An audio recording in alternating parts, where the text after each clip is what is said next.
春令我是第二个噻。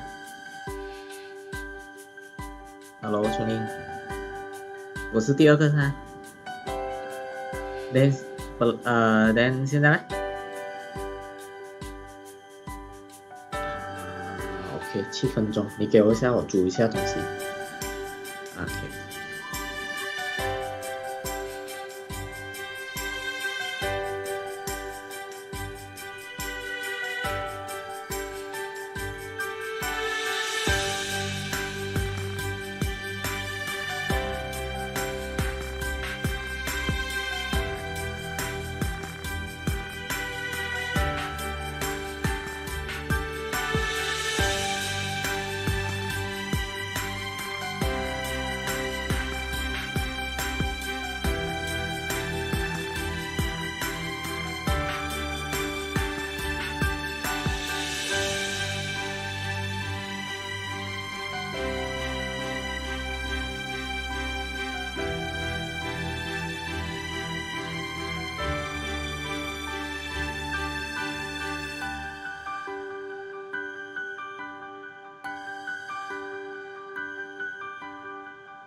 Yes, Tony.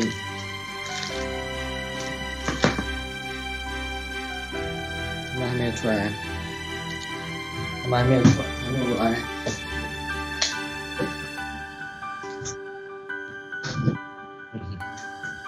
？We haven't start one.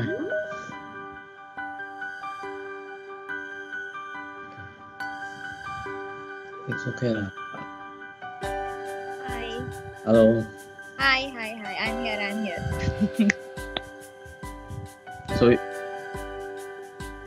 So you want me to start first or? No, it's okay. I'll start. I just, I thought I won't reach from office, but there was a bit of traffic on ECP, but I just got in, so it's okay. Do you want to prepare? Or Sorry? do you want to prepare first? No, it's okay. Because I have another call at 7:45, so yes, I'll get over. Actually, someone deleted our production binaries, so a lot of issue today. Okay. Why can't I apply my background effects? Okay, here.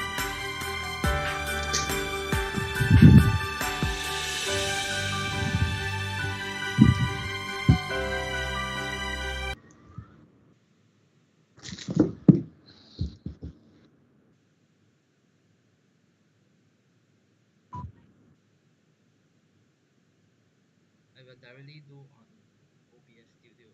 Hi everyone, good evening. Thanks all of you for joining our last meetup of this year in December. So thank you very much. I know that now is a holiday period, so thank you very much for joining our online meetup. And today we have three speakers. Okay, so before that, I would like to thank all of you for your participation and contribution to our community in this challenging year. Yeah, so we can't do a face-to-face meetup. So, but however, we still receive great response from you all on YouTube. So thank you very much. So without you, I think it's very hard for us to keep on doing this. Anyway, if you would like to join us as speakers, we are always looking forward to have you on board. So just simply drop us a proposal on our meetup page, or you can send us a private message. We have four speakers here, as you can see, Priyanka, Marvin, and Riza. Or you can also reach out to me lah. So we have one meetup per month for either .NET or Azure topics. Yep.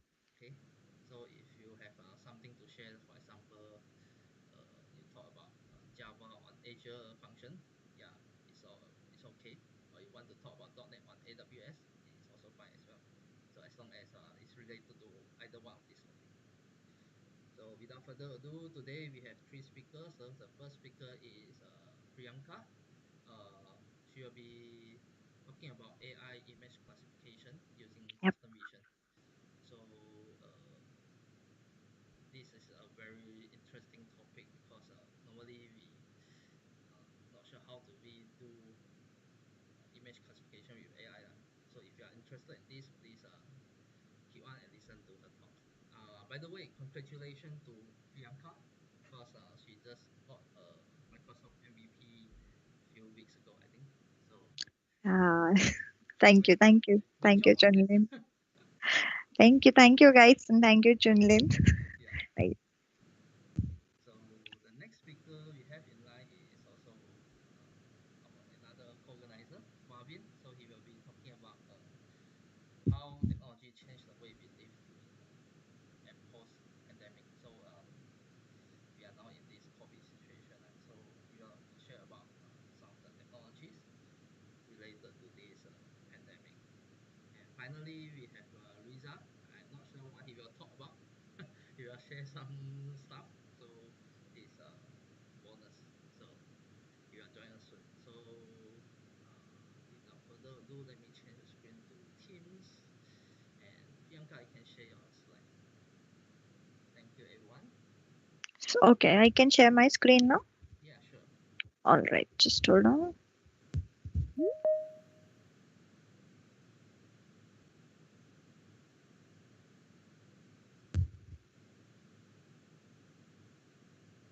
All right.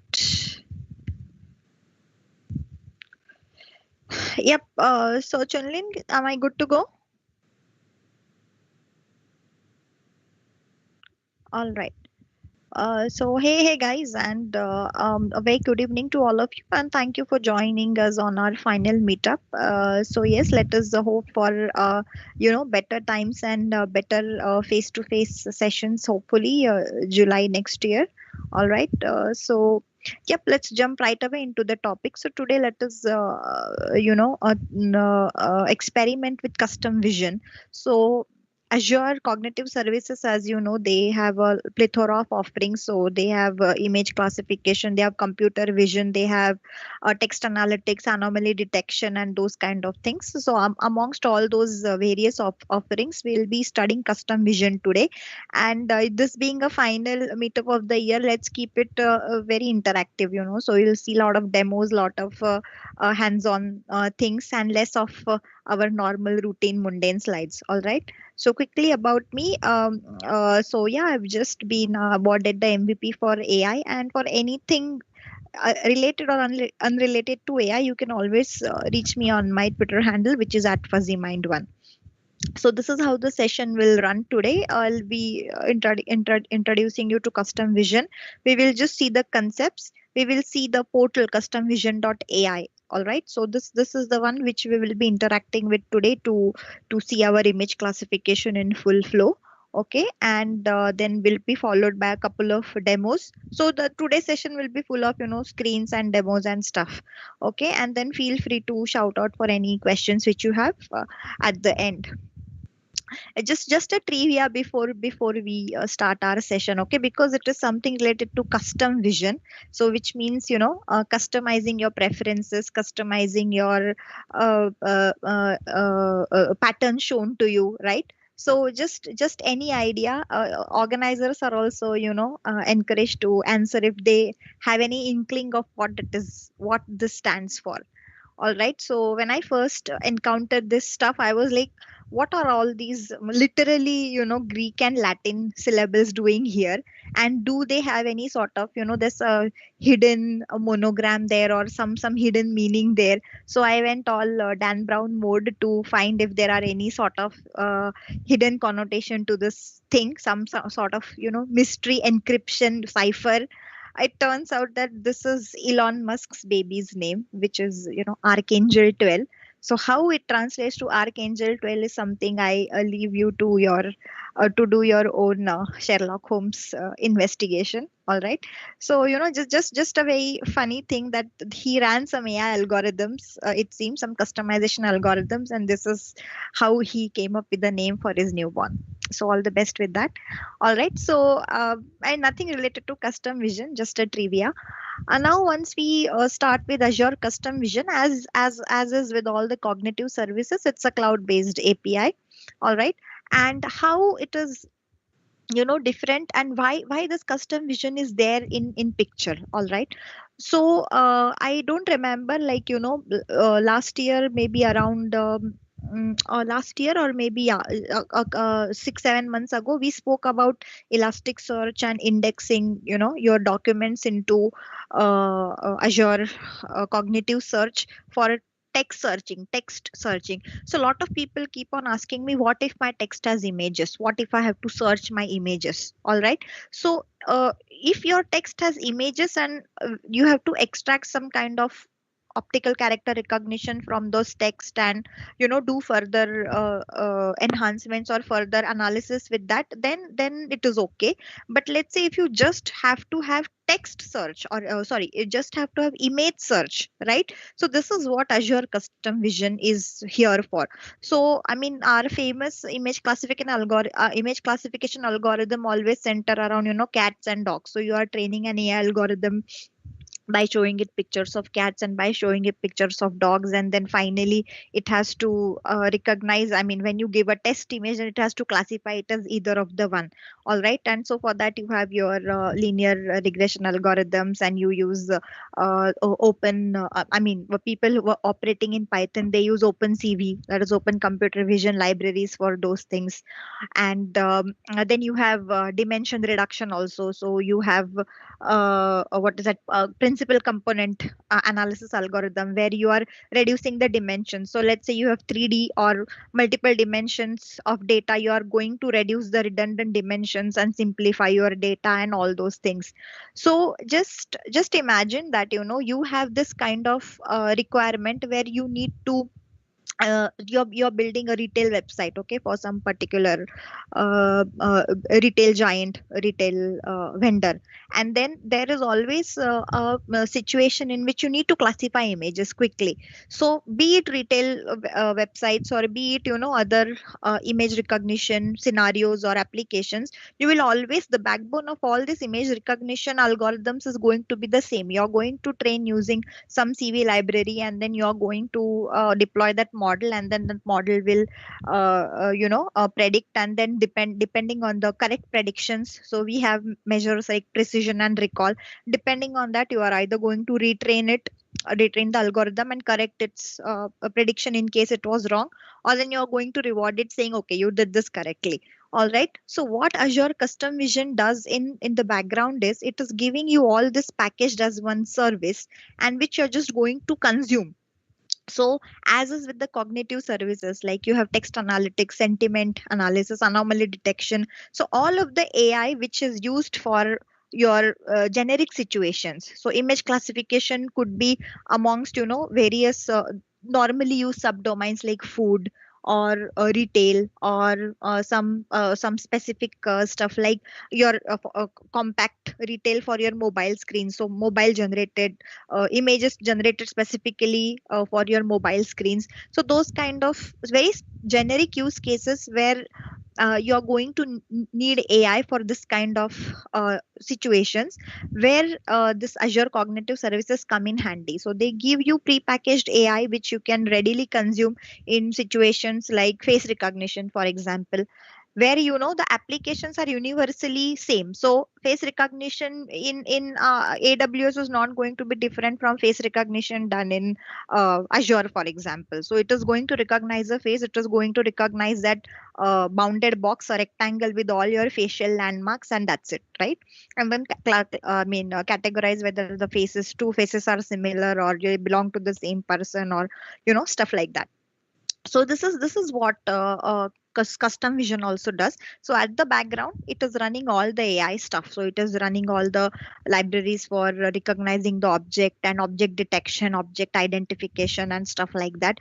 And then you have features like, you know, train, if it is train the algorithm based on the images which you're providing it, refine your prediction, correct your prediction. So all these things, this is what we are going to learn today, without having to delve into the actual nitty-gritties of Python libraries, or without, the most interesting part is we need not even write a single piece of code. So just as how you have your installation software, right? You choose some options, and then you just click next and then proceed. So this is what we are going to do with Azure Custom Vision as well. So it's a cloud based service. Yeah, customization of your scenario, well, you can take this bit with a pinch of salt, because it doesn't universally cover all scenarios, right? So maybe tomorrow you want to train this algorithm on some very specific use case to your organization. Then you will have to, of course, write your code and have a more specific approach rather than just using the portal. So portal, the hands-on with session which we will see today, the portal deals with very generic use cases like, of the food domain, or like classification of fruits, for example, landmarks, celebrities, those kind of stuff. Okay. Then intuitive model creation. So whatever images you're going to feed it, it is going to create a model based on those. So tags you're giving to those images. flexible deployment, and built-in security. The most important point to be remembered here is built-in security means the images which you're providing will be there only for the training purposes, right? So they are not going to be used for any other stuff. So tomorrow you design a custom vision algorithm for maybe some organization hierarchy in your workplace, that kind of a stuff. So I mean, be assured that it won't be the information won't be in any case utilized for or exploited for any other use cases. All right. So what custom vision does is it achieves accuracy without the complexity. So that's what I was telling about, that at the background all these AI algorithms, model generation, then adjusting the optimizers and then hyperparameters, all these things are running in the background much the same way what we do in our usual AI algorithms, right? But then this is abstracted, so we don't know that when we are uploading the images to train, this is what is happening in the background, and this is not I mean, made the user is not made aware of this complexity. It accelerates model creation, meaning with very few images, so you need not feed it tons of images to it and write humongous code and wait infinite amount of time for getting your results, right? So you have I mean, options for quick training, advanced training. You can select the iterations. So for a very limited scenario where I have to classify between fruits and vegetables, or between different types of fruits, right? Seasonal fruits, or citrus fruits, non-citrus fruits, those kind of stuff. So there might not be a necessity to upload like huge number of images for that kind of purpose, and I might need to limit to maybe a couple of iterations or maybe a single iteration. So all these things and much more is in our control. And plus since that is a very graphic way of doing all these things, so uploading images, training them, specifying the iteration, the recall and precision metrics are presented to us right away. So all these things are achieved, and the model creation is very fast. Okay. And of course you can deploy anywhere, right? So once your model is created, you are given the API endpoints, right? So you will get a URL for that, and that you can use, that you can consume in your code as well. Okay. So what it does actually? Okay, so it uses a machine learning algorithm to analyze images, but we as a developer, we are just submitting the images that we want to train the algorithm on, and then we label the images. Label meaning each image which you upload, you will put a tag on it, right? So let's say I'm uploading today, I'm training a machine learning algorithm the custom vision machine learning to classify I mean, paintings of various famous painters, right? So I have taken Picasso and Pollock and Rembrandt. Okay, so I'm teaching it to classify those images, and when I upload finally a test image, it should try to classify it as precisely as possible, right? So when I'm uploading the images, so let's say I upload Picasso's paintings, right? So I'm going to tag the images with suitable tags, like apart from just Picasso paintings, I might tag it with his art of painting, which is cubism or modern art or abstract art.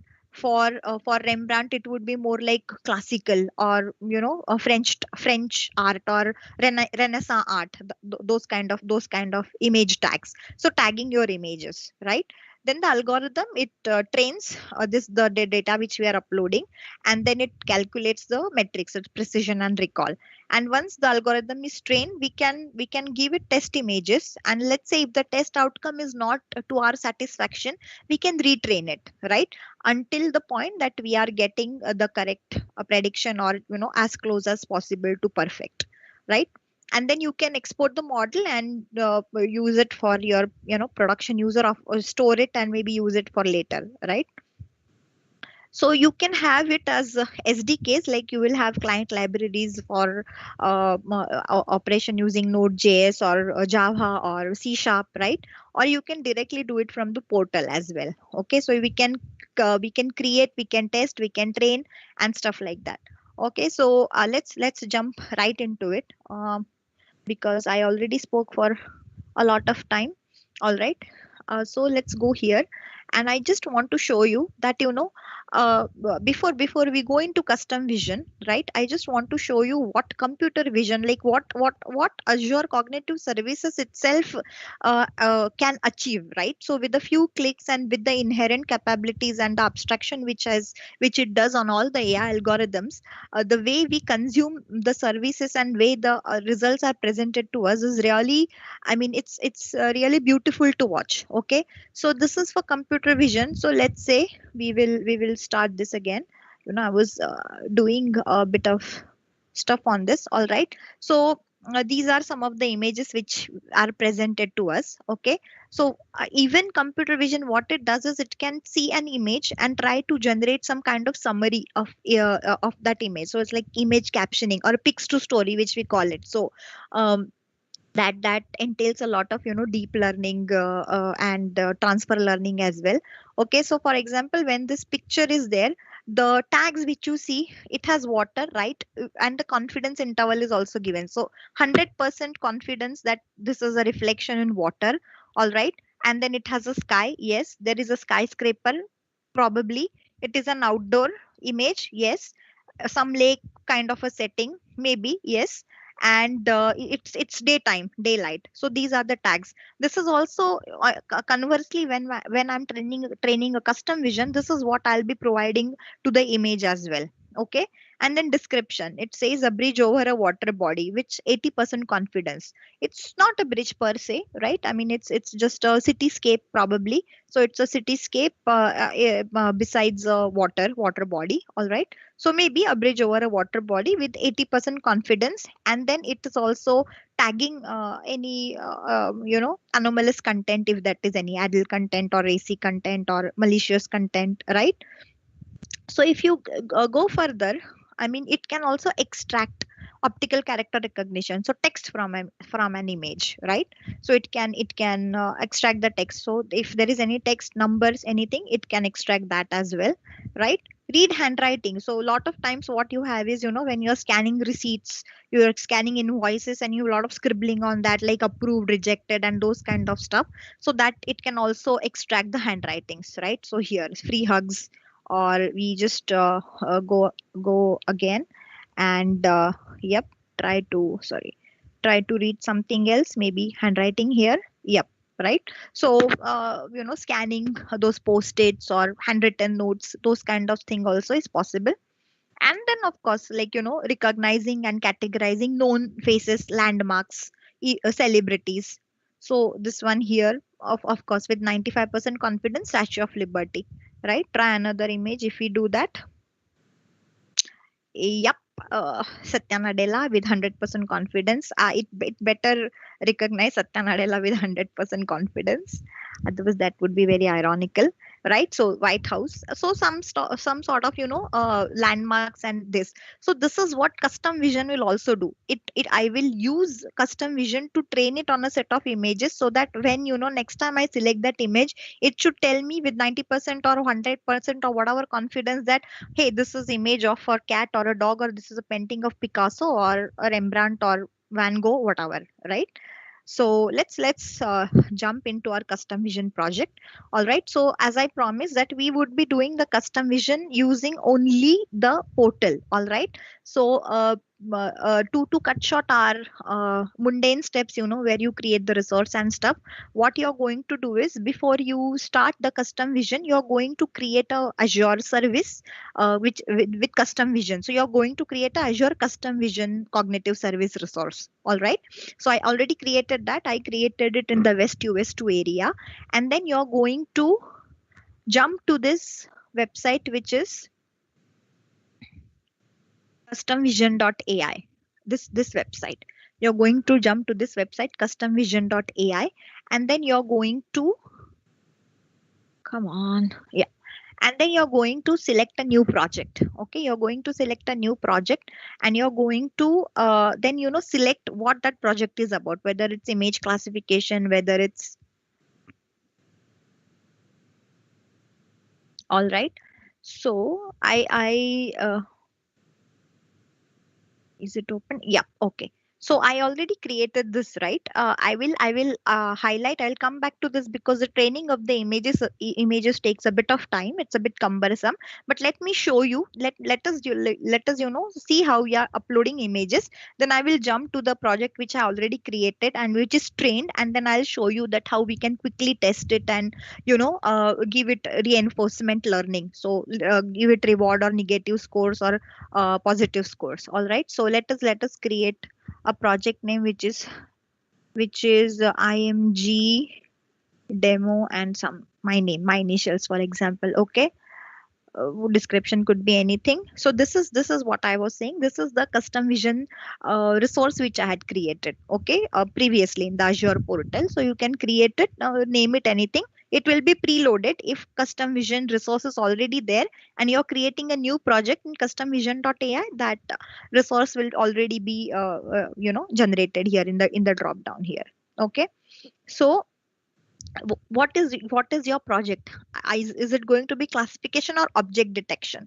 Okay, so object detection is it will give you the bounding box of that object. So if you're going to feed an object, then if we going to feed a image, then it is going to detect an object there, that where that object is situated. So it will give you the bounding box, the coordinates of the image location. All right. So I'm selecting classification, and it is a multi-label, right? A multi-label classification, which is multiple tags per image. So my image is not identified by a single tag, it is identified by multiple tags. All right.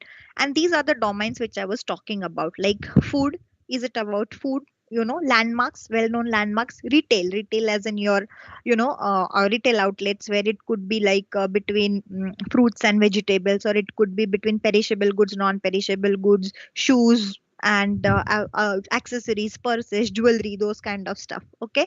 And this compact is specially there for mobile screens. So same, this is for website, and this is the same categories are there for the mobile screens.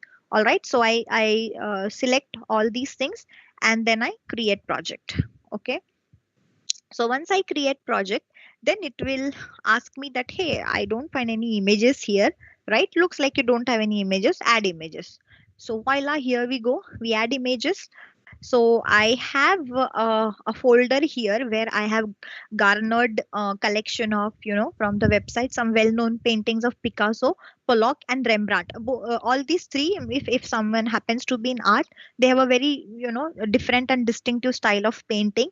So it becomes very easy to train the images, because the paintings of Picasso and Rembrandt are not going to overlap, and so are the ones of Pollock and Picasso. All right. So it becomes very easy to train that without any overlap. And even the image tags are very different. Okay. So let's say I'm going to select Picasso. So maybe Control A. So these are some of his famous paintings, right?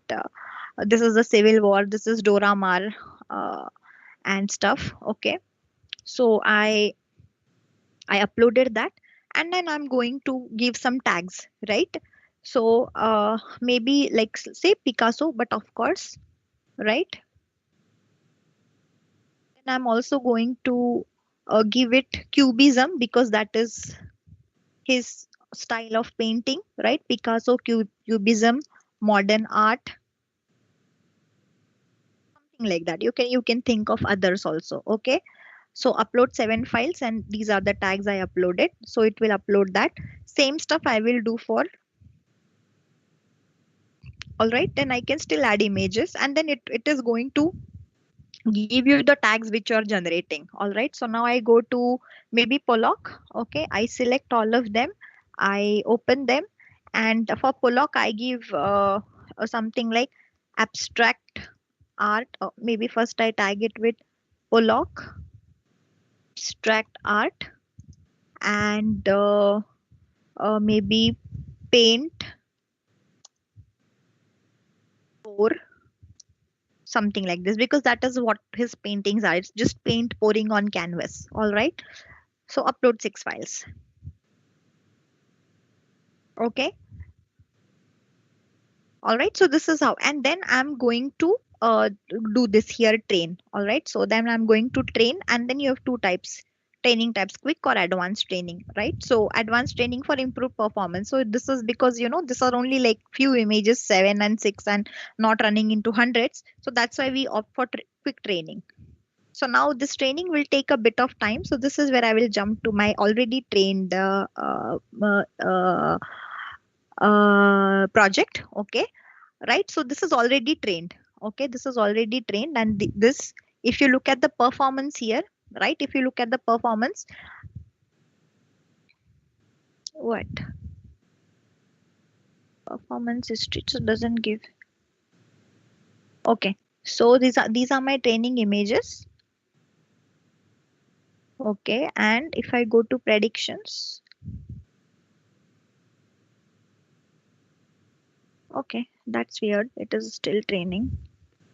Okay, this one is also undergoing training, and the one which there. Okay, so okay, there it was already iteration one was there. Now I'm retraining it, so it is gone into iteration two. So the project which had already trained my images on, now that has gone into iteration two, right? Because so these were the images which I had already trained it on, and a few of the tags. So if you see the tags here, you can see the tags, right? So Picasso, artist, paintings, cubism, modern art, abstract. For Pollock, it was Pollock art, paint pouring. Okay, so these were the tags I had given. Now, unless you're going to finish training, you cannot really quick test. So quick test will tell you whether the test images which you're going to provide to it, they will be correct or not. Okay, so they will be, and then we will also see that how quick testing, by use of quick testing, we are also able to retrain it and modify our performance. So maybe if I feed it, for example, so these are the test images, and if I feed it a Van Gogh, okay, or if I feed it a generic which doesn't belong to Picasso or it doesn't belong to Pollock, and if I just feed it something like a flower, then is it able to classify it correctly? Okay, and then again, additional images I can just give, and then I can tag them that no, this is, hey, this is not Picasso, this is not Pollock, this is Van Gogh, and then I can add tags accordingly. So without actually having extra images, I can still, with during the quick test, I can still continue to improve my model performance. Okay. Still going on. Yeah, this iteration two is still going on. Okay, so we will just leave it here for a bit. Let them be trained. It will take a bit of time. Yes, it will take a bit of time here, and let's move on. Okay, so this is what the custom vision. So you can create, test, and train a model to either interface or use both together. So let's say for a subset of the images which I am using, we can use this, we can use the portal. Okay, once your model is already there, then you can maybe export it, or you can have the prediction. If you click on the prediction button, you can have the API. Actually, the API endpoints you can use and consume in your source code as well. All right, so let us see if there's any progress. Come on. Guys, this is a nightmare. We will give it a minute. All right, and let's see if it gets us anywhere.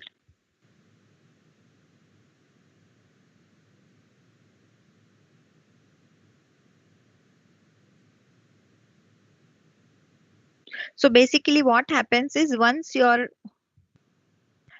training is finished, you can have the quick test button which is enabled here. In the quick test button, what happens is you can select the test images, and the test images, it will give you the tag saying hey, this is what I predicted it to be, and then you can go back to the predictions and you can alter the predictions. Okay, so this is what ideally happens, but unless our model is trained, and once the model is trained, yep, so once the model is trained, right, this is how you will get the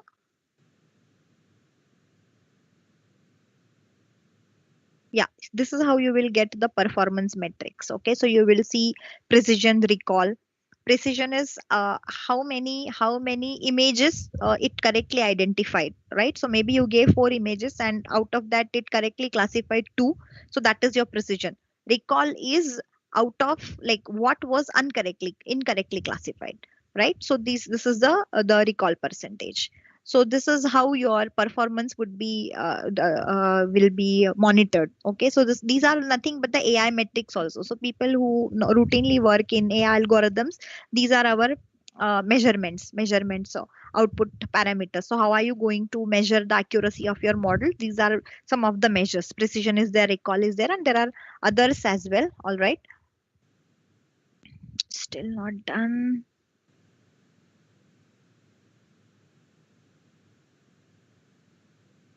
And this is our last step as well. So once we look at quick test, right? Once we are through with the quick test,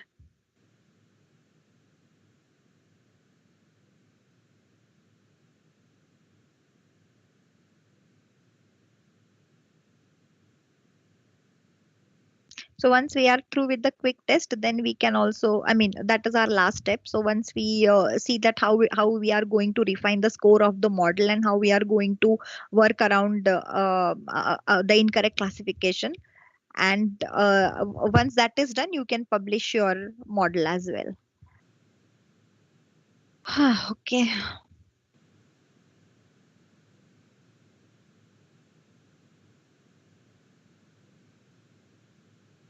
Anyways, since this is taking time, okay, so this is what happens, right?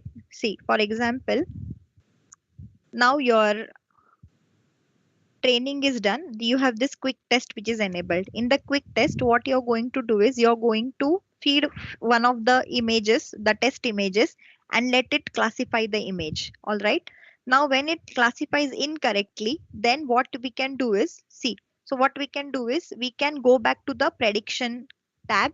In the prediction tab, here predictions tab, in the predictions tab I can tell it that hey, what you predicted is incorrect. This is, let's say, I fed it a image of flowers. I fed it a image of flowers and it incorrectly yeah, okay, yes, here we are done here. All right, so this is the model which we just trained, the images which we just uploaded, and this is the score right now. Okay, so let us do a quick test. In quick test, I'm going to browse files, local files, and yep, in the quick test I'm going to feed it, let's say this one. Okay, flowers test, open. Now see, now what it has done is with it has predicted it to be Picasso. Okay, so this one, it predicted it to be Picasso with almost 98% probability. All right, so what I can do is, because I know that this is incorrect, right? So I go to predictions. In predictions, it will load that image, right? It will roll this image and it will tell me that hey, I predicted it as Picasso, tell me if I'm right or wrong. Then I say no, you are not right. And then what I will do is I will go here and I will say no, it is not Picasso. I will write it, maybe it is uh, general art. Okay, right? And it is maybe nature painting, something like this. All right, so that becomes my another category, and then I'm going to save and close it. All right, so now this will tell me, this will tell me that, say, this will tell the model that okay, the one which I categorized now as Picasso was incorrect, and now it is going to retrain it, right? So it automatically iteratively refined itself. Okay, let's do another quick test, and here this time let us feed it Apollo art, right? Give it a bit of time. Yeah, now it is giving. Yeah, it is almost with 99% probability. It has predicted that it is a Pollock, which is correct. So I'm going to predictions, and this is correct, right? So this is correct. This prediction is correct. So I'm giving it a corrections. This thing, right? So correct. It is a Pollock and almost close to 100% probability, no doubt about it. So this is a correct prediction. Now, similarly, you can feed it more images and then you can tell it that whether it has predicted correctly or not, and then the model is going to, iteratively refine itself, and your precision and your score will be increased. Okay. So now, here, let's say once it classifies the images incorrectly or correctly, the precision and recall will automatically be adjusted here. And then finally, when you have fed it a lot of, corrections, you can again choose to train it and then iteratively build your model's performance. Okay. So this is what custom vision can help us achieve. And see, without as promised, without writing a single line of code, we were able to achieve this with custom vision. So at the end, of course, when you go to this custom vision portal, and when you can actually export your model, publish it, export it. Okay, you can use the URL, so prediction URL also you can use endpoints which are published with access keys and consume them in your application. All right, so yep, so this brings us to the end of the session, and I'll be happy to take any questions if there are any.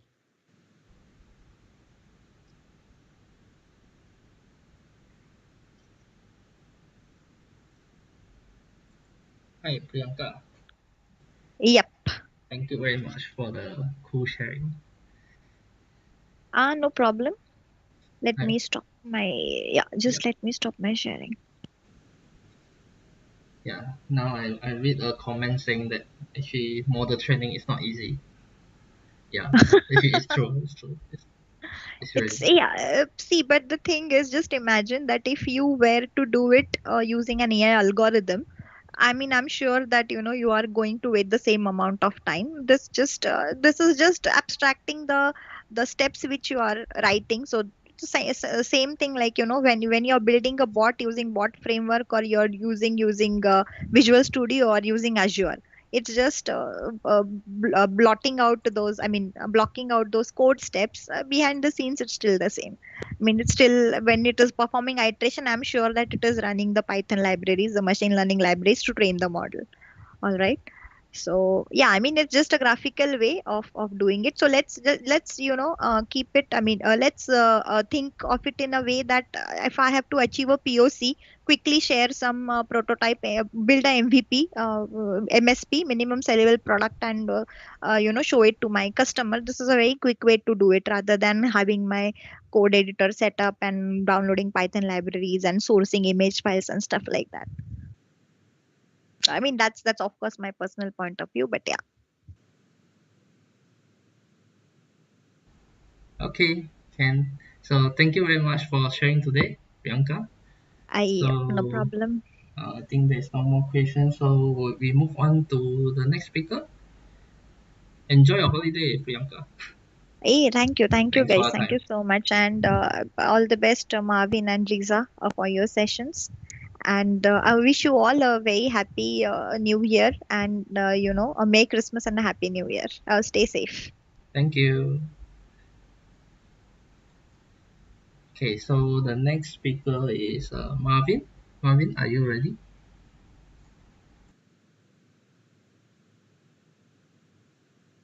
Yep.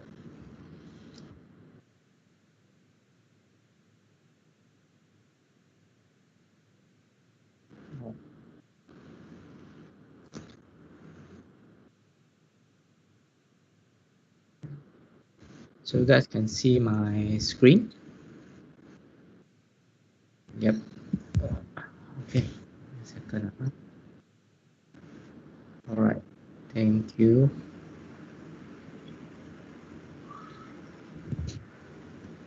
All right. So okay. So all right. Thank you, Chun, and thank you, Priyanka, for sharing such a wonderful topic. Um, so before I start my topic, I would like to answer at least questions also. Not really a question, but a feedback. So I think, yeah, thanks for your feedback. I think let me share my our past projects that we had earlier. One second.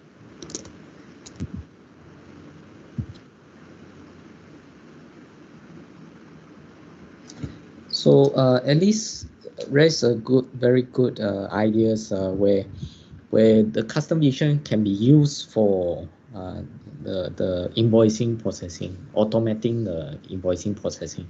That's what I think we discussed 1 year ago, when we don't have a form, I think form recognizer processor. So this is what we had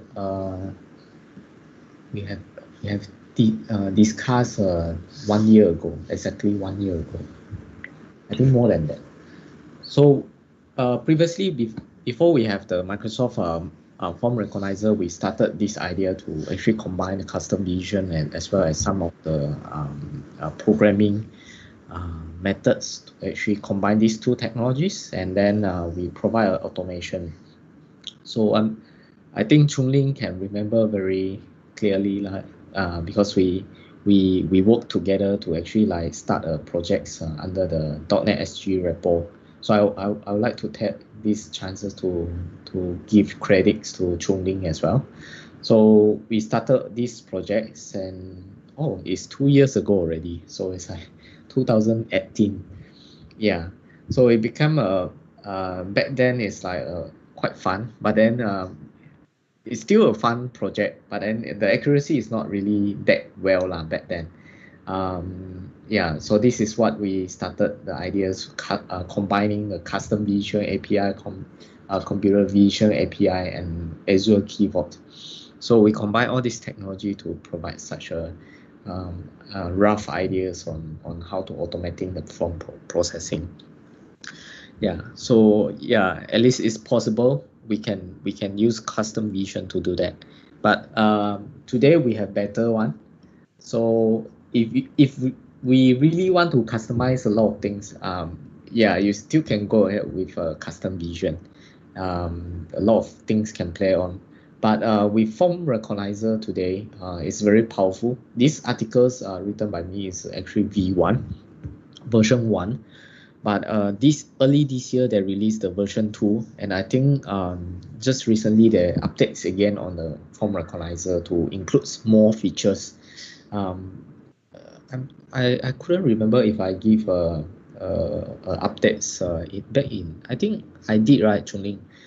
Back in August or July, right? Yeah, so form recognizer is quite powerful today. So they have a lot of features that we can actually utilize depending on. So yeah, if we are really looking at looking to automate the form processing, you can look into this form recognizer as well. So yep. So this is something that I would like to share on. Yeah, but yes, custom vision is really a cool thing, right?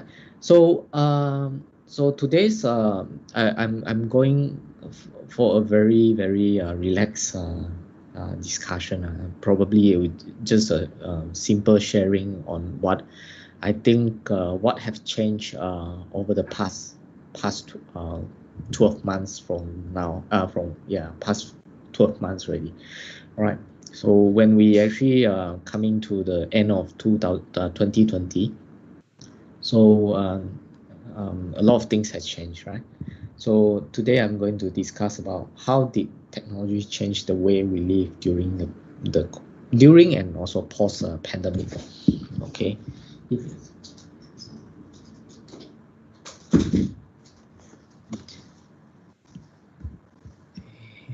I cannot move my slide. Okay. So so in 2019, we focus on different challenges back then.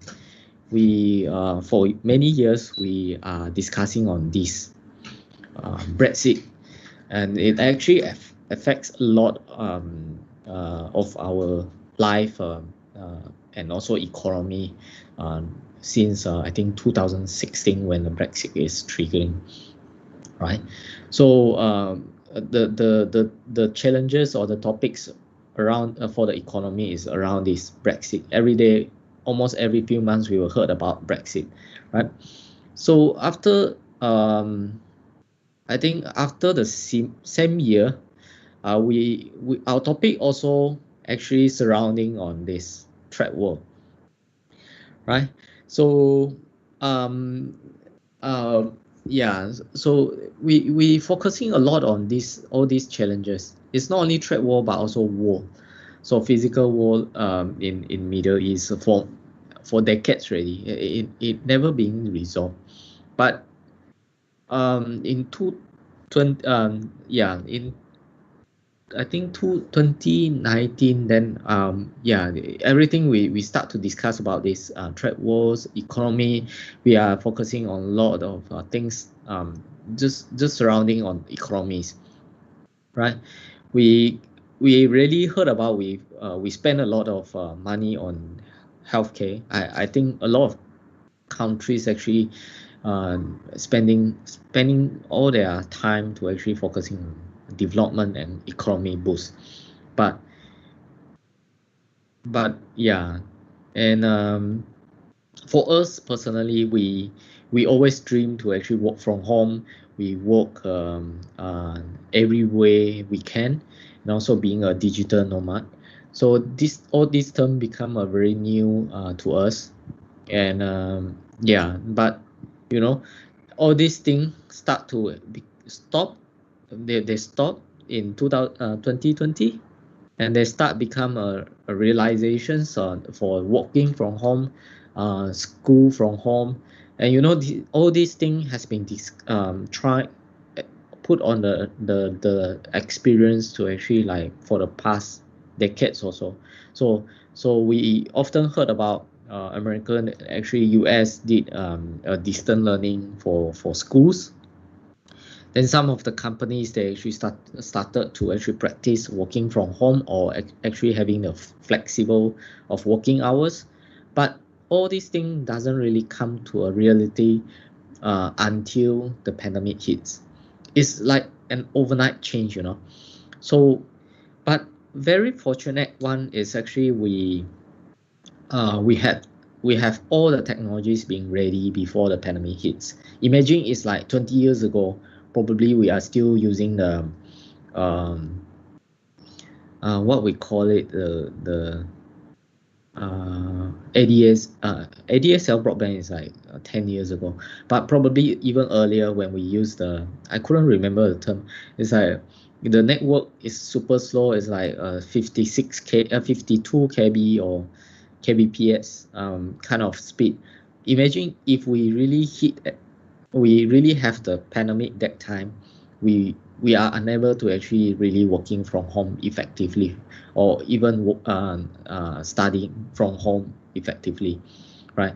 So it's really I think we are really living in a very blessed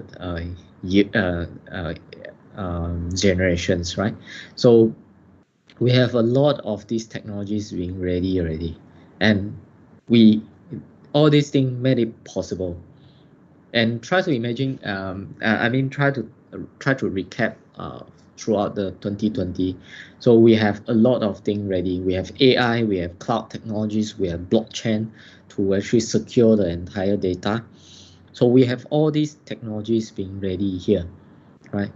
So, and to see how fast we can tap on when the COVID-19 hits. So you see, if I remember correctly, the pandemic start being declared in, if not, it's like January, I guess. Yeah, probably later than that.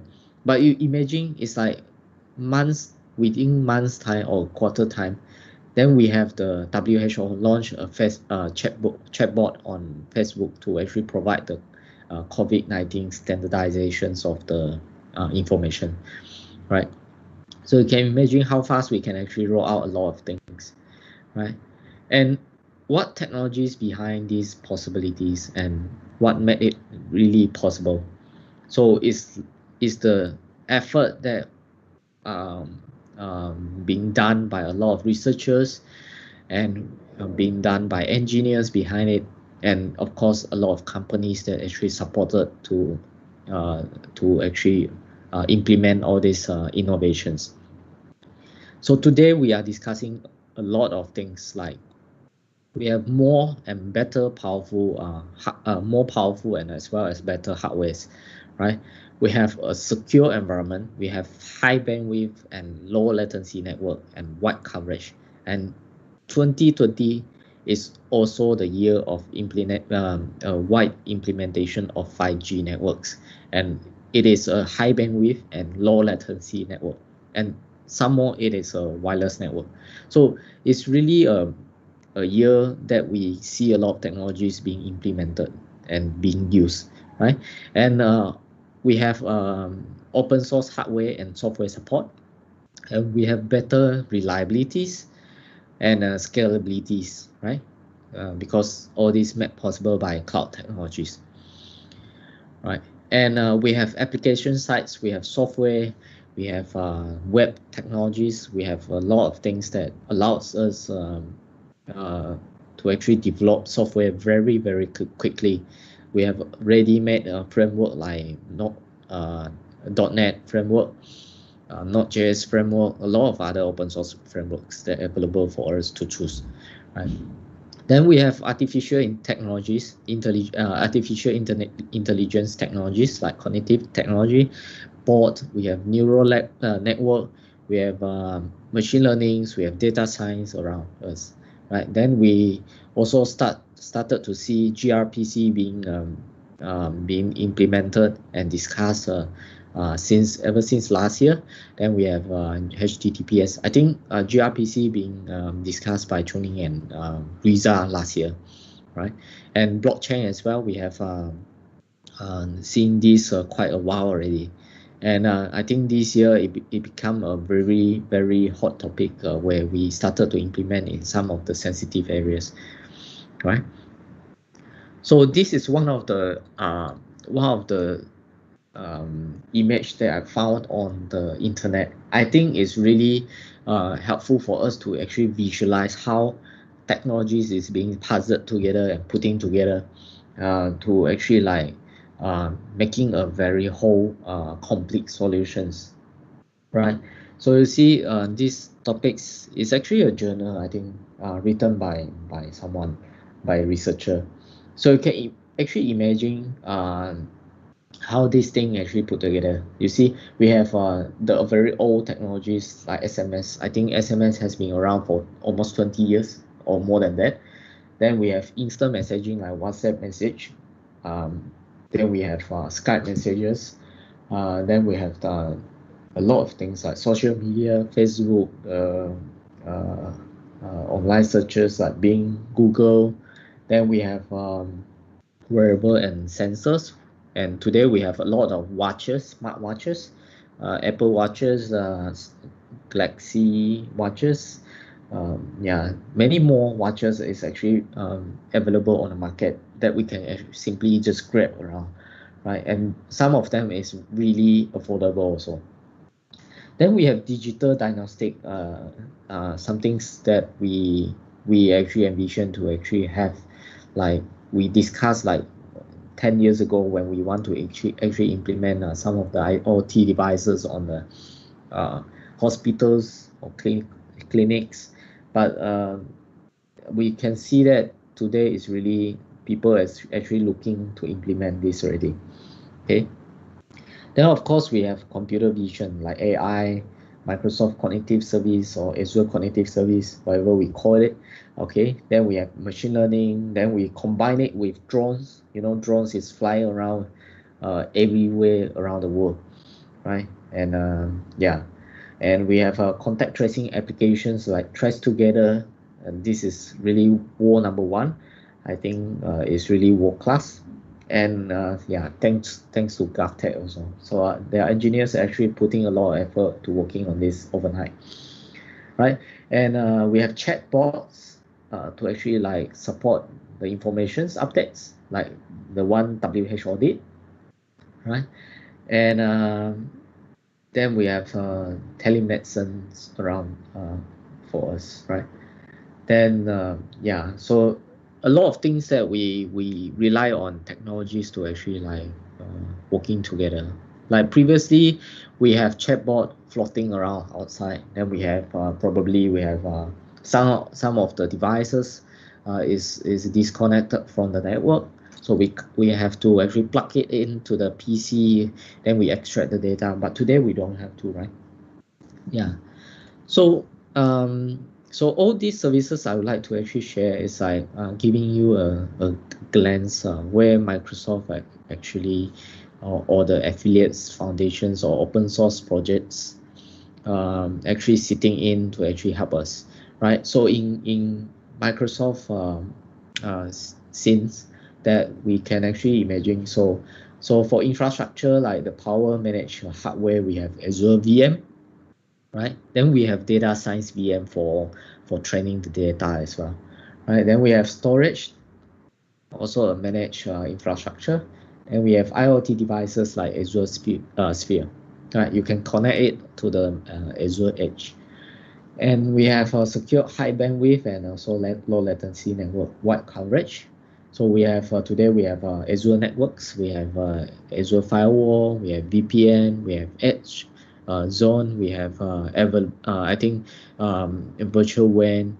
We have some of the things to actually improve to cover the worldwide, provide the worldwide coverage. All right. Then we have open source hardware and software support. So today, Microsoft is not only about internal or the closed environments kind of supports, but today they are supporting Linux, they are supporting Python, Node.js deployment. All this, a lot of things have changed throughout for the past decades. Then we have better reliability and scalability. We have Azure CDN. I think Chun has written some of the articles on this, Azure CDN, and as well as Azure Apps Gateway, Azure Gateway, right, for routing and stabilizing the connections. Then we have mixed reality hardware.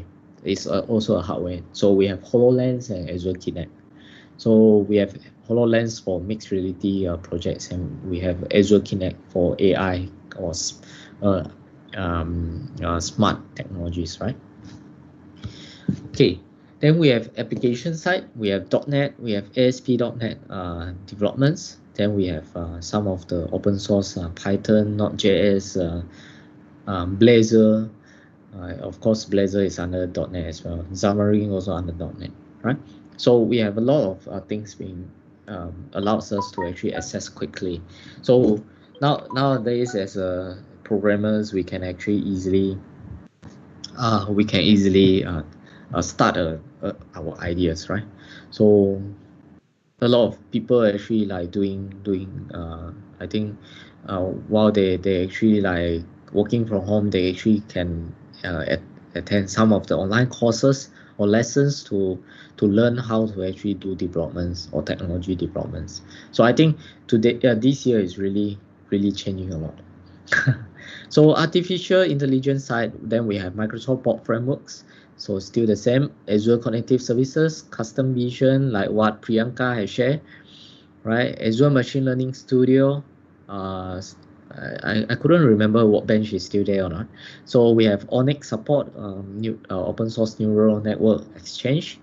It's really open source one. So then we have text analytics for health, right? Then bot for health, and edge devices container support. So this really making it possible to actually deploy some of the AI technologies onto the edge devices, the IoT devices. Even the IoT device is actually disconnected from the network, then we still able to get it work and functioning like when it is online. So I think we shared this offline support last year during the .NET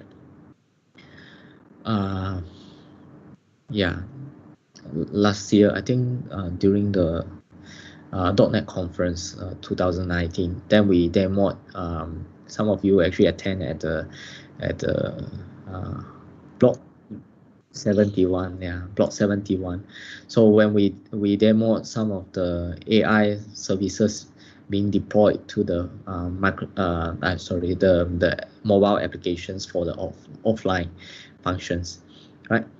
Then we have gRPC still being supported by .NET, right? I think starting from 3.0 or 3.1. Then of course it made even better in 5, right? .NET 5.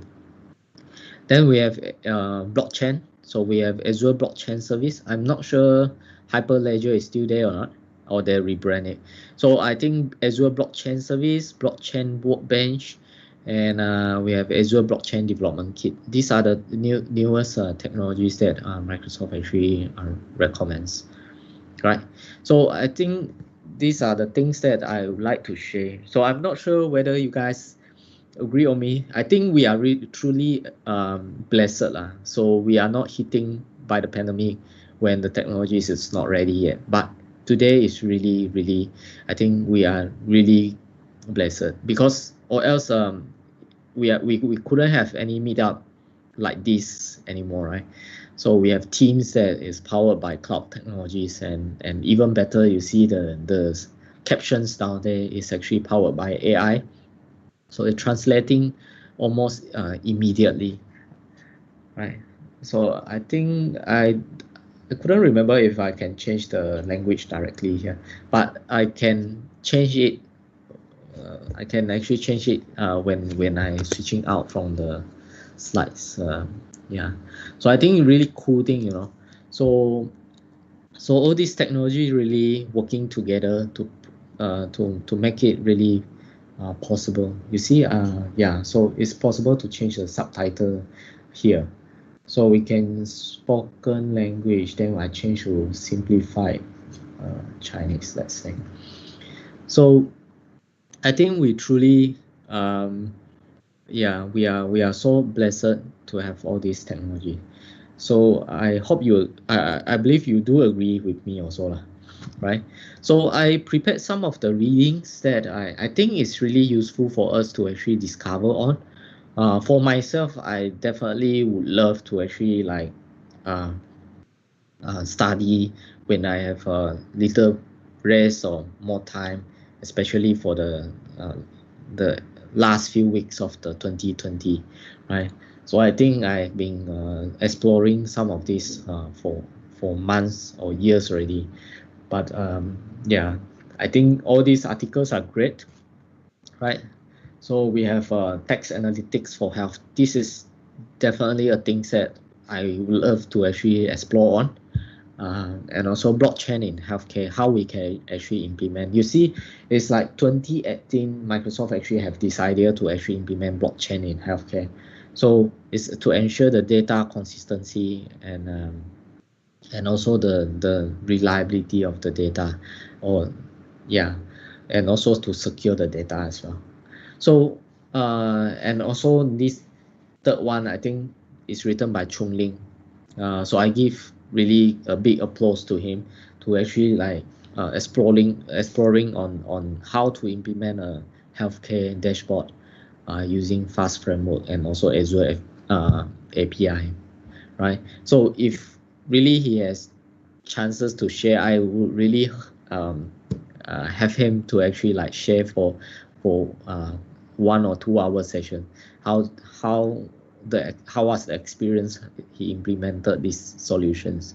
So yeah, Chun, what do you think?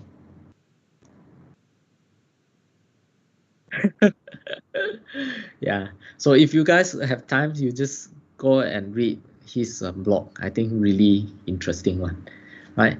Then we have the digital technologies. All this is like a more it's not really technical one, but we can see how the technologies really impact us and change our life in this year, right?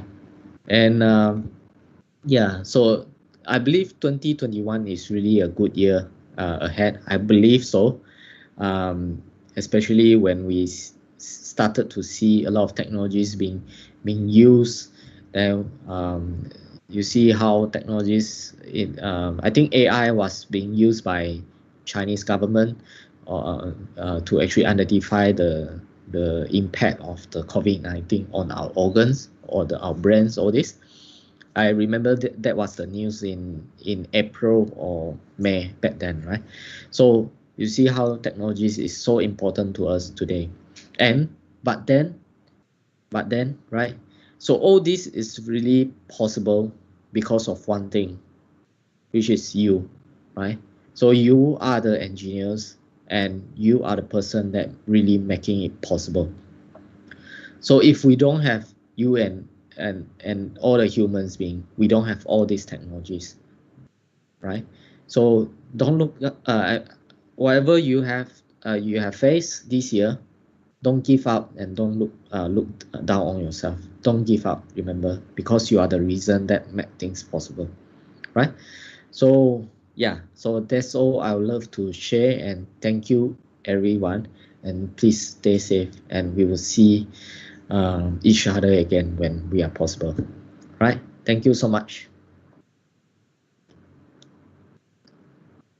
I pass to Chun. Thank you, Marvin, and thank you for such a sharing. Even though it's non-technical, but it's very insightful. Wow, hey, wow, he still can read my voice over here. It's Yeah. amazing.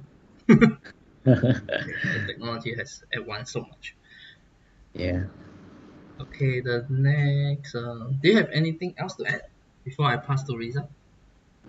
Um, yeah, I would like, as an organizer, one of the organizer of this community, I would like to thank every single one that join us and also taking your time to join us for every single meetup. Whether you join every time or this time only, or you are new to us, feel free just drop us a message, give us a heads up and saying hi to us. We would love to actually discuss with you what will you expect from our community, and as well as probably what you can actually share with us, or you have some interesting projects to share with us, or every single one in the group. So because we are so-called community, we are not uh, webinar actually. So we are not like we are having single or that few fellas actually like of folks that sharing topics around. But then we love to see new faces coming on stage, and yeah, so we we are working as a community, so let's get engaged with each other. Whether you need help or you have things want to share with us, just drop us a message. I think uh, for organizers of us, actually we love to hear from us, right? So yeah. Okay, thank you, Marvin. Yeah, thank you. So, Merry Christmas and Happy New Year to you as well. Thank you. Thank you. And next, Riza, are you there? Riza, Hello. yo, Riza. Riza. I'm struggling try to show my face uh Okay, let on the me. camera, but it looks like black, right? Hey, No, later we take a group photo can or not? Can the YouTube site YouTube site Oh, join us or not? YouTube. can, but not me. Oh, but I don't turn on my okay. camera once. Just turn on lah. Just take a photo. Okay. Yeah. Okay. So yeah. I have shared my screen. I think the Yes. screen will be, yeah. Yay. So, guys, hello everyone. Remember me? Yeah. So I can start, right, Junlin?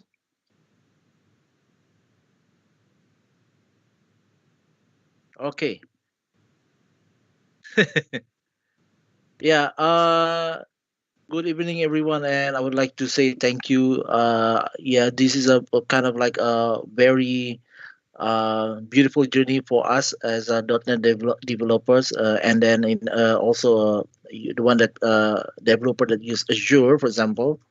Um, I'm really very happy to join this year end meetup. Usually, I'm very active with this community, but somehow I want the other members also active with this community. So number one, I would like to turn back time and then see the journey to come. Uh, just to remind you that actually .NET Developer Singapore community was born December 2014. So that's the time that probably we cannot find .NET Developer Singapore community. There is, but probably not very active, but we make it active. Okay, so this is the first slide. Yeah, so this is the first. Is it this? This is the first slide that I use when we start the community. So I would like to turn back time so we remember where we came from. And we, as a .NET developer, as the .NET community, I would like to share what is my thought regarding this community and where should we go? Okay, so just to remind you, I that's why I want to open this, and then if you uh, remember this, yeah. So this is the first message that we send in Singapore. Try .NET, remember, because that time is everybody is using .NET framework.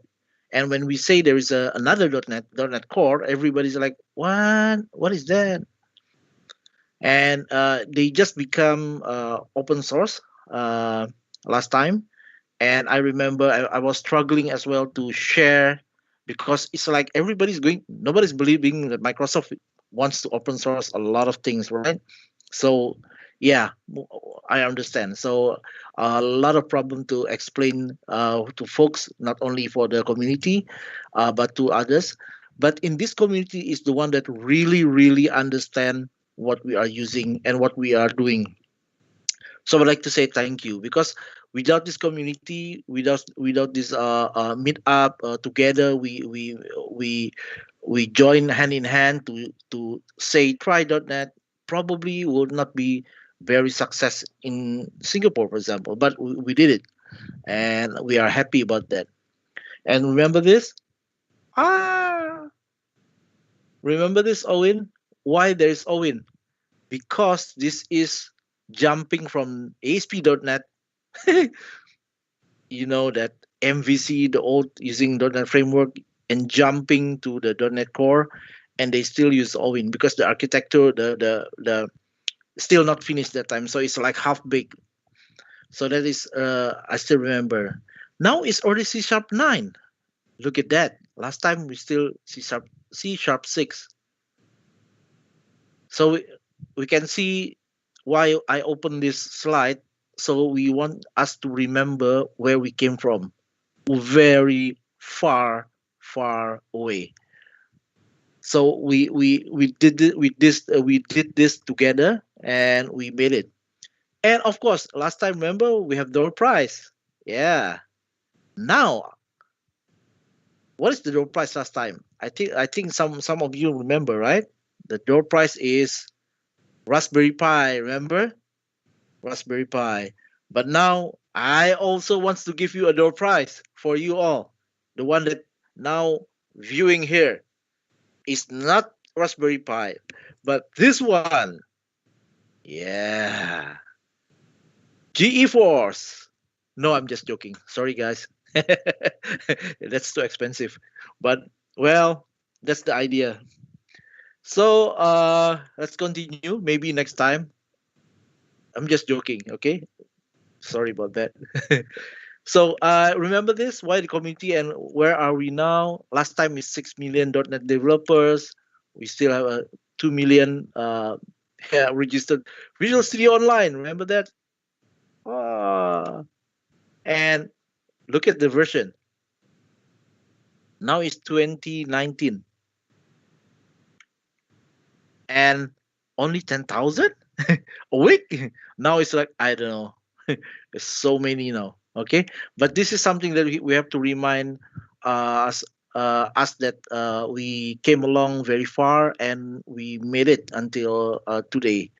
We learned something. We learned a lot, but something that is not touching what we want actually. Personally, what I want. before I go talking about that, I am going to share, for example, like this one. Remember, this is the .NET. Still like this. You see, guys. No Xamarin. Oh, it's in here. Partnership. Remember that? Because Microsoft still haven't acquired Xamarin that time. So this is what happened. And remember this, ASP.NET VNext. This is the first .NET Core 1 actually. And then they still using this. There is no .NET standard here. You see, there's no .NET standard. So they're still using like patching some of the technology. Okay. Uh, we came along very far away. We come a long way. And as a developer, what you can do, I want to remind you, remember Kaizen, continuous improvement. And then we would like to increase the knowledge of .NET and its related technologies. Always innovate by creating apps or enterprise apps. Again, always innovate by creating apps or enterprise app. And then follow or create your own best practice security wise when developing application. Always optimize your .NET code. And Kisnos, keep it simple. No, we are not stupid. Okay, so this is what we share with you all last time. So as community, what can we do? Remember this? We share knowledge of .NET routinely, make connection, build bigger community. It's bigger community now. Okay, and then the types of meetup. Remember this? Yeah, sharing knowledge. I actually I just strike this down because we cannot watch movie.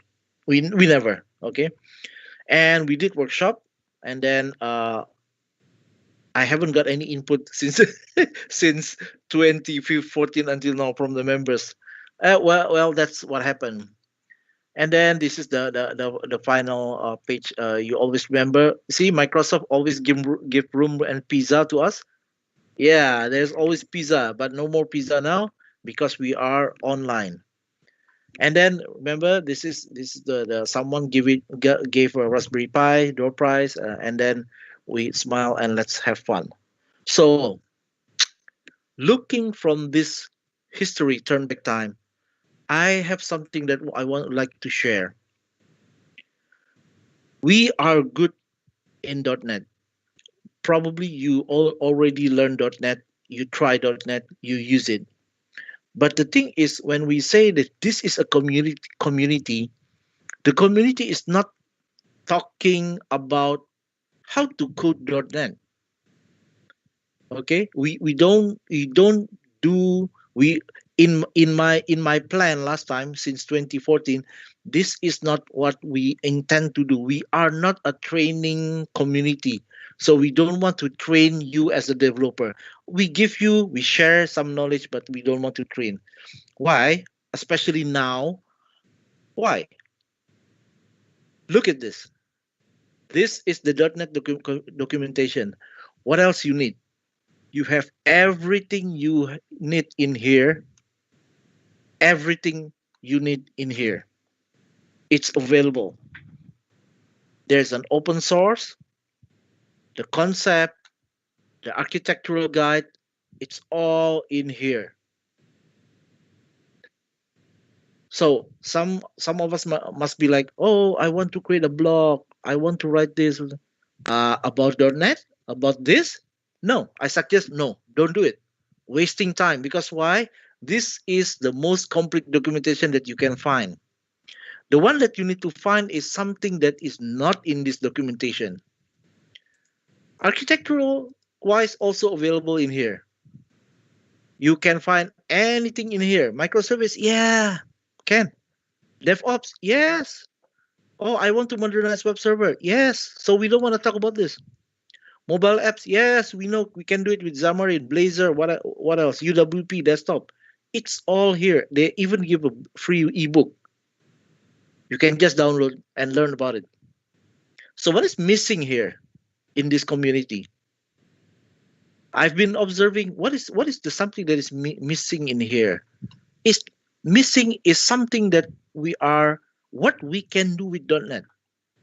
What we can do with .NET. So that's something that we want to show it. Wait, where is it? Hold on.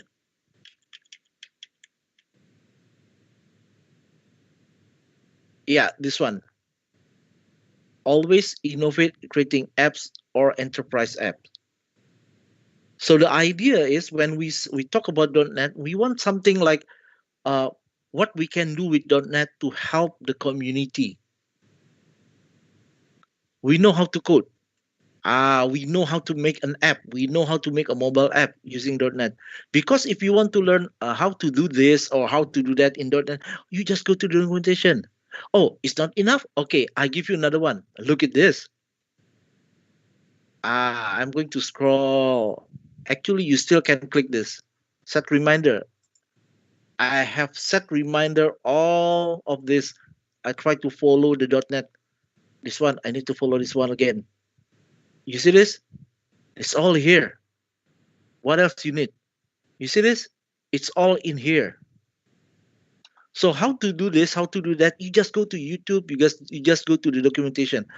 So the community require more than that. So what is the community for? We want to have something like this kid, 15 years old. Look at her. You know her? Gitanjali Rao, 15 years old. She won a lot of innovation.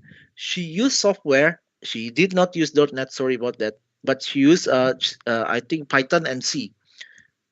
So she's 15. She code, uh, for example, using Arduino and then using a sensor to detect lead in a water. So she create a sensor and create the software using AI. By the way, just want to remind you, and then using a nanotube sensor, so she be able to detect lead in water. So you just put the sensor, and then you be able to detect whether the water contains lead or not, which is very useful. Very useful. So actually, this is the community should contribute something like this using .NET. Okay, so I'm not saying that including me, it's all of us. Actually, we should do something like this. So you can go to the website. You just kid of the year, and then you can watch the what do you call it, the narration, the interview here, or you can just read what did she do.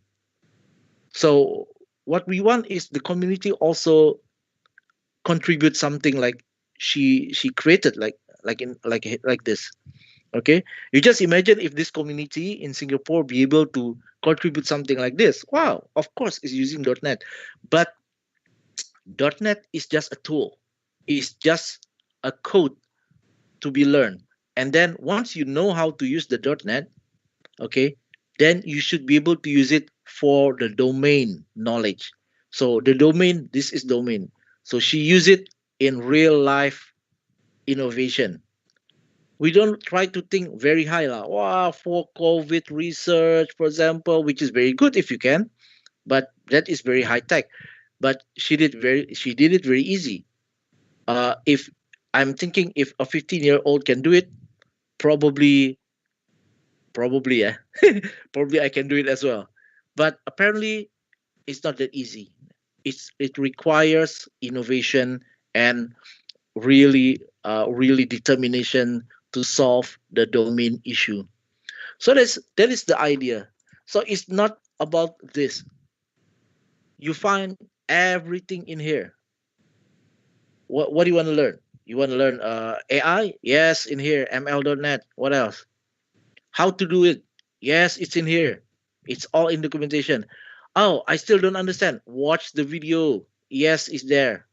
You know what is YARP? Open this video. You want to know what is Stay Sharp? Open this video. You want to know DevOps? Open this video. It's all here. So it's good if we can share this kind of thing, but we also would like to do something like this one, for example, like she did. For example, if you have some idea and you do it using .NET, like creating some kind of like an application that really useful for Singapore, for example, share it with us. Share it with us, especially when you're using .NET. Backend, you want to use Azure, go ahead, which is very good. You want to use AWS, good. You want to use Google, good. But the solution using .NET is important, okay? And if you want to use Azure, like cognitive service for the API, like detecting lead or something like that, I'll go ahead. Oh, some say that cognitive service is too uh, abstract or primitive. It's only a certain thing that can do. Oh, really? Okay, no problem. Then go ahead, use this Onyx. So what is Onyx? So all you have to do, you create a model for the AI, the machine learning using like Keras, TensorFlow, you name it. Export the file or NNX file, and then import into .NET using ML.NET. And it's a simple, I don't know how many lines of code, but it's easy. You see who used this? Everyone is using this. It's a standard, it's open. Use Onyx. So if you don't have you don't have something that you need in cognitive service and you want to make it in Edge, meaning you want to put the AI or the machine learning inside your Raspberry Pi or your Arduino or I don't know, and any device you want, then you do your own machine learning by creating the model, train it, generate the model, export to Onyx file, and then import using ML.NET, and voila, done.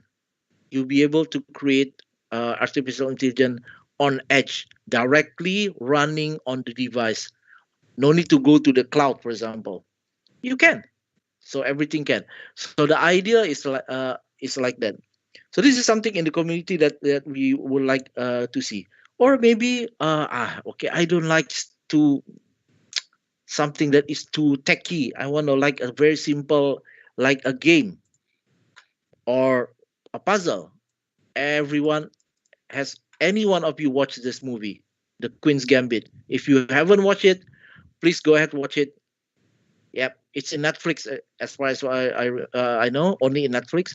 Watch this movie, and trust me, probably you have it. You are thinking now, you want to create a machine learning or AI to do it. So this is a very good. This is one of the best movie now in 2020 in the pandemic era, and you need to watch it. Okay, you can do that. And yeah, lastly, I want to talk about, for example, this is our meetup page. As you can see that for .NET we have 3,652 members. But you see the about. I want to turn back time. It's very old, very old. Okay, look at that. Oh my God, we are so late, and even the link is still like this. Okay, and we're still talking about this. We are now. It's like far away from this mono. What mono? Now it's all already in one piece, which is .NET 5, and later in .NET 6 you will not see mono anymore. It'll be on the same page in the core itself. Okay, so we will update this about page, but we will keep this as a journal for our what do you call it, history and memory. And I think I can ask. I need help from Chun as well to narrate this. What is the best thing that we can put in here? Okay, and as a .NET developer or as a developer, what can you see in the world? So I've been focusing now in something like out really outside of coding. But then I learned something from that. I just want to share with you this one. This is a stock, ETF stock. about innovation. As you can see, this is normal, okay? But then in 2020, March, pandemic happened, the stock goes down, and now the stock is really, really high. But so what does this mean? This mean is that the innovation that's happening inside of this company, it's getting higher. Every investor appreciate and want it.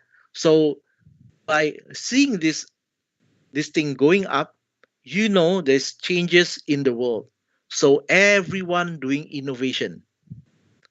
Other than that, remember, 5G, right? Look at the next generation internet.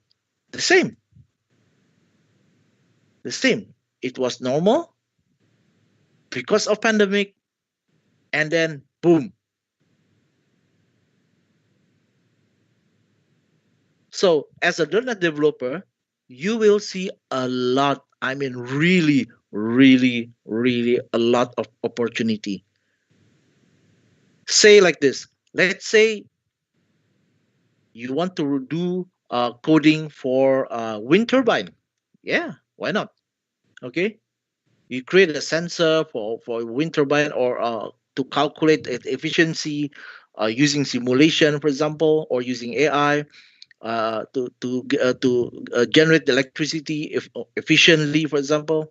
That is something that we can do as well. Okay, so if you don't know what is ARKK, all you have to do just type ARKK, and then it will return it's what is this, and they will tell you uh, what type of fund investment is this, so you can learn from this.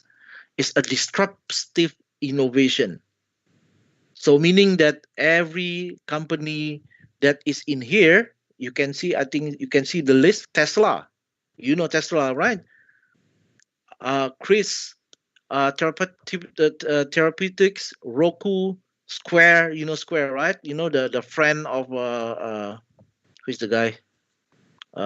Not Twitter. The other one, Uber. Yeah. And then Spotify and so forth. You can see all the holdings in here, all the list. So you can see from here, this all company that doing innovation. Zoom in here. Okay, you can see Slack also in here. So you can see that this company, this all company is doing innovation, meaning that as a .NET developer, you will see that we are in. If you want to develop something like she did, I think it's a good sharing in the community as well. I'm not saying that we should stop sharing this. No, go ahead. You want to share something that is already probably in here, go ahead. You want to deep dive, go ahead. For example, like this one, if anyone wants to know, oh, my string is very slow, you see, like this one. I want to compare string using Ordino, okay? And then when you compare, oh my God, it's very slow. Okay, really? You want a fast one? Yeah, we give you a fast one. You can do like this. This is .NET. You see this? Using a span, you can see the different string equal 4 nanosecond. Okay. Using this one is not even half of it. It's like, I don't know, how many percent? 8%. So it's very fast compared to this one. Also, yeah, you can see, yeah, I think this one is a two sample, two execution. Yeah, two execution. So you can see that from this point, you can, if you want to optimize .NET code, for example. But that is not the point. Anyone can do this. Anyone, and it's a job that someone wants to really, really want to really deep dive to the .NET itself. But the thing is, our community is not only about that. It is good to continuous improvement. It is good to increase the knowledge of .NET, but we also would like to innovate and creating apps or enterprise app and then share it with us. Not sharing the code, but at least sharing the technology or how you do it in .NET, or maybe you share some of the code, not all of them. Okay. Uh, or you want to follow or create your own best practice, telling us that, sharing with us, hey, this is what I found. My best practice is do like this. For example, you found a way how to solve something. The idea is, solve something using .NET. Also, for example, like security, and so forth. Okay, so I think that's it. That is my sharing for today. And as one of the co-founder of the meetup, I would like to say thank you all of the members. I'm really happy that uh, you can support and contribute to this community, and I would like to see you continue doing that. We still have .NET 6 in front of us. We still have a lot of things to share, but if we can share more in the domain knowledge as well, that will be lovely. For example, like you want to create a simple game, you want to share with us. Yeah. But if you think that, okay, I only know some sort of like .NET knowledge, which you want to share, which is the how to do this, how to do that, but a little bit with a twist, go ahead. I also appreciate it. Once again, thank you very much. Hopefully, next year, I'm thinking to would like to active back again.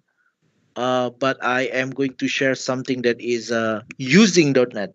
Okay, using .NET. So it's not about the .NET itself, but it's a community kind of thing. So if I can help some community, or if I can help some someone, for example, in Africa with .NET to do something, for example, that will be more. I think it's more appreciated by everyone in the world. And yeah, and once again, all of the members, guys, thank you. I'm happy that we can still be together in this COVID time. We just stay safe. We still need to use the mask until the government worldwide or WHO telling us that the COVID has been defeated. Then we can take off our mask, for example. Or if there's instruction from the government, okay, now you can take off your mask, then you take off your mask. But I believe that you still need to wash your hand. We still need to wash our hand. That is true. And then we need to always keep clean to ourselves. So it's not only COVID, we can defeat all other bacteria or viruses. Okay. So from myself, and on behalf of the .NET community, Chunlin has been helping this community for like more than 3 years, maybe four, I don't remember. And also Marvin, Priyanka, thank you very much. I think if other members would like to share or want to help this community, uh, let's do it together. Okay. So for next year, for 2021, I'm thinking to add another door prize. I'm going to put another door prize this time. Yeah, give some input lah. What type of door prize that I think the member should get this is just to motivate the member. If you can solve something using .NET for the domain problem, not the thing, you share with us, and then we try to give not a door prize, but some kind of like a prize. uh and yeah, maybe we can do that. Yes, and I think that's all. Chunlin, thank you very much. Marvin and Priyanka, Thank you very much. Yep.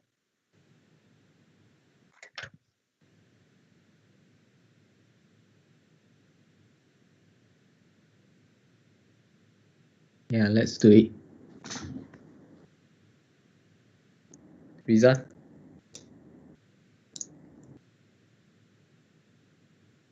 Hey, Riza dropped already? Haven't. Oh, haven't.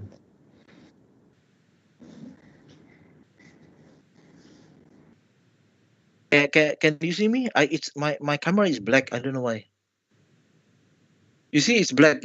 You use phone ah? Use phone. Oh yeah. Hold on. Okay. Priyanka. Hold on.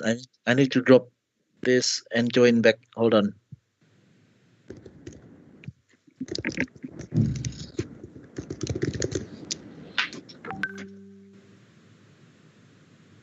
So everyone else on the YouTube, so you can click on the link that we share in the chat there, and you join us together if you feel comfortable to take a group photo with us. So we really feel lovely to actually having you to join us, right? I know it's like very few person, but I think yeah.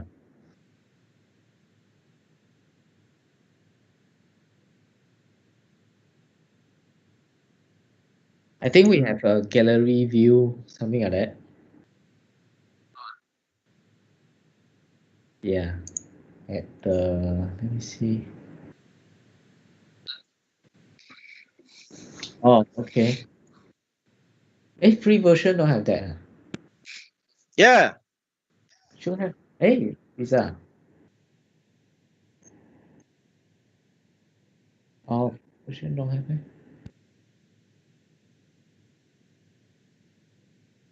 Yeah. The maximum is 2% only, man.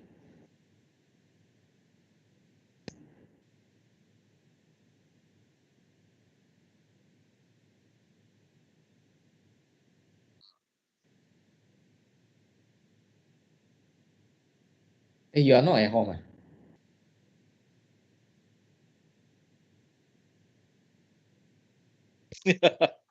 Okay.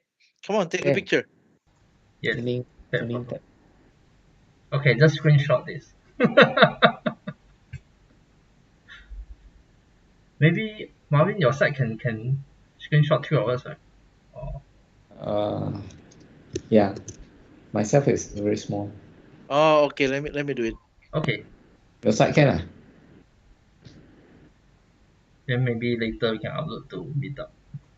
Yeah. Done. One more time, eh? Okay.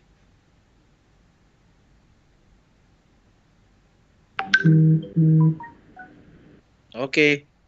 Thank I'll, you. I'll I'll Okay. I'll share it to you right now. Thank you. Priyanka is not joining. I think she's away already. Okay, so to wrap this up. So Merry Christmas and Happy New Year for those of us for those of you who have joined us tonight. And hope to see you all again in the new So year that's where we have it's more all exciting here. stuff. Okay, so Marvin and Riza, anything to add before we end this stream? Yeah, I just want to say, guys, Merry Christmas and Happy New Year to all, Yay! and stay safe, and see you next year, See and you. hopefully we can do it in person. Okay, probably not. Yes. Maybe in March or maybe. Okay, guys. Thank you. Thank Bye you. bye. Bye bye.